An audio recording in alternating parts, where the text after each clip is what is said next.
about electric vehicles, green energy, and the stock markets. I'm here today with our founder and editor, Bill Moore. How's it going, Bill? Hey, it's been a busy morning. I started around 5 o'clock this morning. Still behind the curve.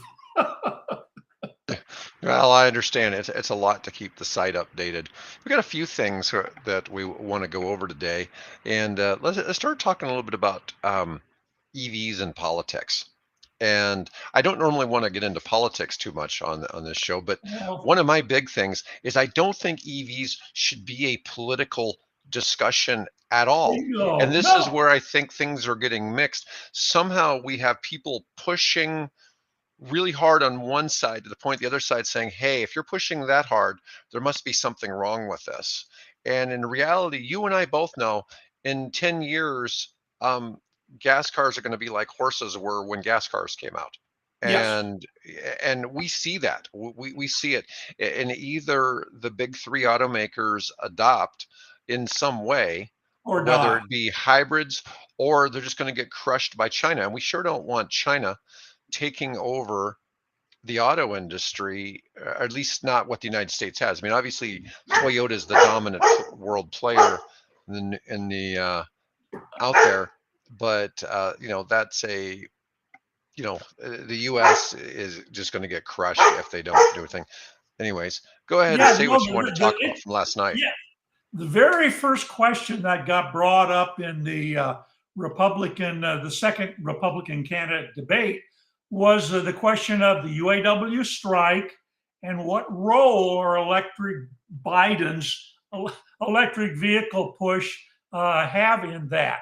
And of course, as you would probably expect, former Vice President Pence said it isn't the car companies that are at fault. It's Biden and his electric vehicle revolution. Um, Well, and of course, nobody, none of the Republicans up there that were on the stage were going to, counter any of that because that's just not policy, So right. Well, too much in our American politics is this is good, this is bad. There's no gray areas in anything anymore. There's no middle ground. You can't be a moderate anymore. A moderate is almost extreme to one side or the other. yeah, And exactly. and the truth is most Americans are moderates. Yeah, And so this is where I think a lot of this rhetoric really fails. And I have difficulty with it because I see, and a lot of it is because you and I are so entrenched. We see things before well, other we're people right in see it, the and we report right in on the it. middle of this thing. Yeah, Yeah, and we see where battery technology is, where horsepower is going, where all these other things are going with the vehicles. And even I've told you, I have exposure to things going on even with, gas and hybrid powered vehicles, how we may have the possibility with hybrids to go to 200 miles per gallon in a few years. And but that's still it still is based on a part EV or a very large part EV. And so we see changes, and I really, it saddens me to see this be such a big part of yeah. politics, because to me it's not really a matter whether you want it or not. It's like, hey, we have to stop from losing manufacturing. And Yep, that's absolutely. Well, and I mentioned to you before we went live here that I listened to, it's a couple of days old now, but I listened to Sandy Munro on Munro Live, sitting down with another gentleman that I've met, John McElroy, who does the Autoline podcasts. And, they're talking about why General Motors and Ford and Volkswagen and these car makers are so far behind the curve against Tesla. I thought I wanted to highlight just in case, sure. if we can, let me have the screen here a minute, Yeah, and I'll just kick you screen over share. there to the page. Yep, there it is. Um, Okay, come on. Let me have the page, please. I'll figure this out one of these days. There we go. Okay. Well, it was there. Now it's gone again. Well, you got the share it again. Yeah, you just hit the button too many times. Yeah, that doesn't surprise me. Okay, which one do I want here? You Uh, want Yep, the there it is, chair. Okay. Anyway, so what we're looking at here is I created a link, and I don't see it now. There it goes. Okay. I've added, in the past, I've highlighted various YouTube videos, and I put a new feature on the website yesterday that allows you to link now to those videos. And the top one there is this interview that where Sandy Munro, who does engineering analysis. He's really regarded as a looked up to guru when it comes to how to make cars better, among other things, airplanes. In fact, interestingly, during this talk, he was mentioning that his company is also now working on anti-gravity, wow. which would be interesting. But the real keynote here is the thing that they were discussing was where are all the other car makers in relationship to Tesla? And their analysis is that these guys are 10 and they could be even 15 years behind. By the Which time is they catch crazy. up with Tesla, it's going to take them 5 years to catch up with Tesla. And of course, where's Tesla going to be in 5 years' time? Maybe Tesla will introduce anti-gravity cars. Who And knows? it's not like we're Tesla fanboys. It's just that No. we see. I mean, wasn't telling you this, but my own mother has some eye issues, and she's worried about having to stop driving. And I'm like, well, it's time Yeah. to change to a Tesla. Yeah, with the all the features it has, so you really can't get in an accident, and you can continue driving. And So I this is also part of that. They went on for well over an hour, and part of that conversation circulated around the very question of autonomous driving, and they're both saying that there's going to be less need for personal car ownership once they get all of the autonomous driving things working so that it's safe for everybody, from pedestrians to bicyclists to the drivers of that car and other cars.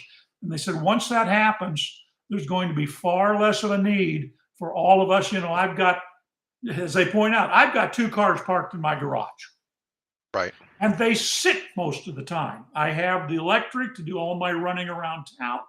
And when I need to make a trip like tomorrow to go down to Lincoln, Nebraska, I'll take the hybrid. But, what if I didn't have to do that? What if I just simply had to use this and say, hey, I need a car that'll get me down to Lincoln and back? And a Tesla Model Y shows up, or a Tesla Model 2, whatever that'll be, and right. shows up and drives me to Lincoln. So that if people get a chance, please listen to that interview, because this really, if you're an auto worker, this is where your future's going. And whether you like it or not, this is how it's going to shake out. And there's going to be great jobs for most of the industry.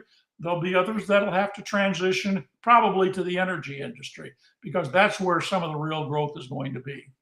I was reading something yesterday. It was saying that this year, almost all new car sales have been over $30,000 cars. Cars that are sub 30,000, been Yeah. very few cars. So this is in the United States, I'm talking, of course. Yeah. And even in the used car market, the average used car sale in the United States is over $30,000. Oh, it And doesn't they're talking surprise about me. cars being less affordable. Well, when Tesla comes out with this Model 2, which will be eligible for federal and state Yeah. rebates, I think we're really going to see something that's going to be quite inexpensive. I mean, I expect it to probably list at, about 30,000 or something like that. And if you were in California, you'd be silly not to buy one of those if you can drive a car that small. That's also one of the considerations too. We are also a country of larger people, and I don't mean we do tend to be Well, one of the fattest countries on the planet, but capital in different ways. Yeah. yeah, Yeah. but we are. Look, I'm 6'3". I mean, it's not practical for me to drive a And little car. 251 pounds, right? Yeah. Uh, 215 pounds. no, I'm 250. I'm full 250. It's I'm a lot You're heavier than honest about people how think. much you weigh then. Yeah, but people usually don't guess that I'm as heavy as I am because I No. don't look fat. But um, but that being said, it's impractical to a certain degree to compare us, say, to China that are smaller people that can drive smaller cars, and it's a little bit more practical for Yeah. them to have all Unless those smaller unless you're cars. that who is that the Chinese basketball Yao player? Ming, Yao Ming. I suspect he probably drives a Ford F-150. Probably something big. Yeah. Yeah, Yeah. a If he lot of drives at all, he may just simply have a, well, you he has to know, ride around in drive a, something. yeah, He takes one out of the those front seat extra and sits in long the back seat. limos. Right. He takes out the front seat and drives from the back seat. Yeah, exactly. Yeah. Hey, anyway, also a couple of other items that came across my radar. I think I posted something like 147 stories this morning. Wow. Um, that came across the radar was which cars are stolen least? Well, that would be kind of interesting. Yeah, among the cars that are stolen least are electric cars. And among those, the statistics apparently seem to indicate that the Model Y and the Model 3 are the among the least stolen cars in the world. If you want to buy a thief magnet, maybe the better way to put it, go buy one of the Dodge Challengers. Oh yeah. Well, the Yeah, thing. those are thief babes. Well, as soon as you get really close to a Tesla, it starts recording your every move. Oh yeah, yeah, Yeah, and exactly. so they're you know I've seen this argument that Tesla is really a technology company, not so much an automotive company, because they're collecting all this data, and a Yeah, lot of it is those vehicles are collecting an enormous amount this is of yeah, video this is and driving information about how you're driving, how fast cars are moving on a certain piece of interstate. yeah. There's a lot of information they're Well, collecting. they're having to open up create their own data center. They've got this, now giant. I forget the name. They've given it a name for this AI center. Um, so yeah, in fact, again, coming back to the interview with Munro and McElroy, that's something that they also talk about in that interview. So they cover a lot of ground that is kind of, again, where the industry is going. So the other thing too is that while we tend to think of electric cars as East Coast elite kinds of Right. things, you look at where all the cars are. They're mainly on the coast.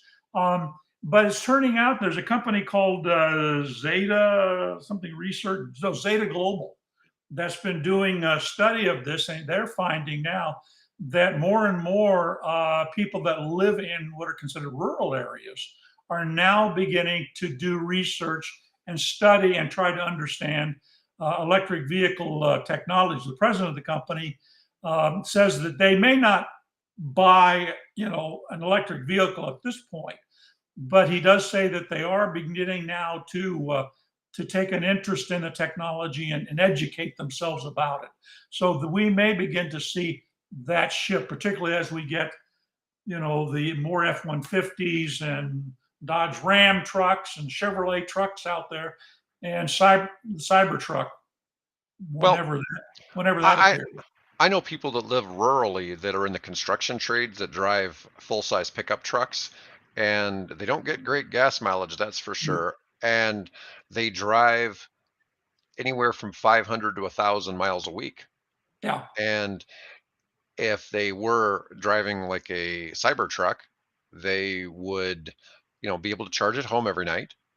And ideally, they should be able to do what they're doing and they could cut their fuel cost by probably 75%. yeah, Now, that being said, I don't know how the Tesla Cybertruck is going to handle towing. That's one of the big arguments because a lot of these guys no, tow trailers and stuff like that. right. And the Ford F-150 has been has had dismal performance while towing, and it's basically it's cut the range by 75% when it's towing.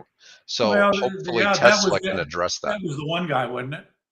I mean, there's a couple here in town that tow a 24-foot Airstream behind their Model S. Hmm. And so I mean, they told me, said, well, we need to recharge about every 100 miles, but they drove this thing this past summer 4,000 miles from Omaha to Texas to New Mexico to Colorado and back. So There, it there's can't be a done. there's a video somewhere somebody challenged a truck driver. And I'm thinking it was a Ford F-250 with diesel and Mhm. against a Tesla Model X, and they hooked up a tow chain between the two of them and to see who could tow each other when they took off. And the Model X just dragged Yeah, I could see the that. pickup Yeah, truck around because it has yeah, so much torque. yeah, They were sure the pickup truck was going to tow it. And the thing is, the X is heavy. It's heavy to start with, but it yeah, also has so much more torque. And that's one of the things that the electric drives bring is they bring torque, which makes it really easy to tow, at least to pull the load. It's the range issue that yeah. Well, that I Ford had. see a market someday for trailers that have an adapter. You can buy a battery attachment to the trailer at some point, and you just simply the trailer helps. In fact, there's actually I think somebody doing that where the trailer actually is an EV, and when you plug it into the car, the trailer propels itself as you tow it behind the vehicle. That'll happen. They'll solve that problem. Oh, I'm sure. I'm sure it seems like people are coming up with all kinds of creative solutions. I see in this business, and you're starting to see how the Tesla trucks are working out. That's been kind of cool seeing that the Tesla trucks have had a Yeah, 500-mile range for yeah, Pepsi out in California. It's yeah. just that's a whole big. We talk about infrastructure for EVs, but when you start talking about it for tractor trailers and charging those batteries, that's a whole different ball game. Getting that much energy to Yeah, the truck stops. yeah, one of the articles I posted today actually talks about that, and I got to thinking. And then I posted a couple of articles about hydrogen, uh, uh, fuel cell, heavy duty truck semis, Hmm. and I got to thinking. You're a truck stop operator. You're kind of in a dilemma because you have to have diesel, you have Right. to have gasoline. Now you want to have electric high speed DC charging for your truckers and the occasional Tesla drivers that might come through. And then you also have to start thinking about, well, do I put in hydrogen? And do I make the hydrogen on site? Is there a company that brings a big tanker with hydrogen in it, and we transfer the hydrogen from that tanker? How are they going to do that? So that's an issue that Well, look at trucks can't. What was Sap Brothers? We have Sap Brothers here in Nebraska. well, That's a tough decision. look at how big of a flop E85 fuel is. You see all these vehicles that were touted as being E85 capable. It costs 10% less. The gas is like 10% less expensive, but you get one-third less energy from it. Yeah, And it's exactly. like, I know what because was the point? I used to have one. I mean, it's such a huge disappointment and something that could have been promising by using the biofuels and, replacing, some of the gas, but it just I don't know. That technology is still a non-starter. You can still buy it. I mean, it's still out there at the stations, but I'm just like, why would you even put that as a feature on the vehicles? Because it's not doing anything unless they come up with some quick way to change some of that. So who knows? Yeah, well, I think the same thing has happened with hydrogen in California. They haven't, you can buy the car. Well, you can't even buy one of them now. I forget Honda's stopping making theirs. But there's like five stations in all Mhm. of California where you can get hydrogen. So Wow. Yeah, I don't know. I've seen some people, plugging the hydrogen idea. I've seen other people that weren't real excited with it when I've seen people do some car reviews of the hydrogen vehicles.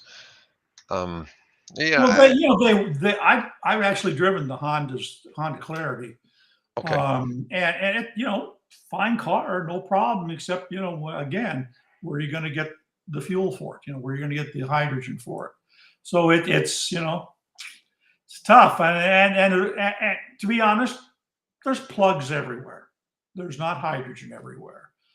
The other thing too that people probably don't recognize when we talk about hydrogen fuel cells, they are actually a hybrid vehicle because car makers found out very early on that the fuel cell is it's electricity generator, but you have to have some battery capacity on the car to take and handle things like acceleration, and what do you do with battery, what do you do with regen and things of that nature. So they're actually a hybrid electric vehicle in that sense. They don't have a gasoline engine to, like a Prius does. They have the fuel cell and the hydrogen. So it's evolving. We're actually in a pretty exciting. Again, same comment that Sandy and John make. We're really in an exciting time. We're going through this transition, and some things are going to work, and some things are not going to work. So Yeah. Well, that's my comments for the day. I listened or I read something in yesterday. Trump was saying something about in 10 years, everybody will have EVs, and we're trying to force this on the UAW. And my thing about that is, well, yeah, in 10 years, regardless of what the government does, in the United States, we have difficulty with the adoption, and there are these rebates, but so few vehicles actually qualify for the federal rebates. It's there's like Well, 50 that's different. changing though. Yeah, but there's like 50 EVs in the United States, and there's only 12 qualify for the $7,500 rebate. Okay, and so it's Yeah. quite limited on what it is. And so Well, while yeah, but there's a way to get around that. well, there's fixes. There's fixes for all of these things, but what I'm getting at is eventually, because of I think 2026 is expected to be the tipping point for when EVs will achieve price parity with gas cars, and then it'll start becoming cheaper.